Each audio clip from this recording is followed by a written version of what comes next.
What is the level of ghira, jealousy, protective jealousy a husband should have over his wife and vice versa? Is there any authentic hadith on this? Jealousy over his wife? Well, the jealousy over the wife, as long as you're not going to kill your wife. The jealousy is very important. So jealousy is that if you have seen something which is bad, even if you have seen her fornicating, wal-iyadu billah, only if you are in an Islamic state, is that to make li'an with her. Khalas, total separation. To make li'an with her. Or you could, if you want to admonish her and make it to be repent, that's up to you. Okay? But to take the laws into your hand and go and kill her? No. Like Sa'd when he told the Prophet ﷺ, he said, Messenger of Allah, I'm gonna kill her. And the Prophet said, أَتَعْجَبُونَ مِنْ غَيَاضِ Sa'd? Are you amazed because of his jealousy?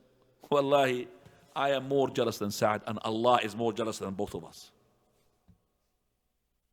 Allah is more jealous than us. But this is the laws of Allah Azza wa Jal. So if you want to implement a punishment where to be killed, you bring another 3 witnesses with you.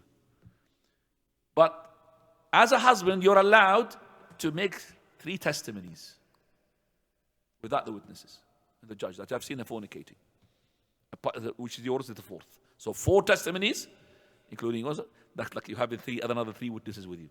And the 5th one is that the curse of Allah is upon you, that if you're a liar. Now, if she wants to save herself from the punishment, which is stoning to death, to make 4 testimonies against that he's a liar, and that the wrath of Allah is upon her if she had lied. Otherwise, she will be stoned to death. Now.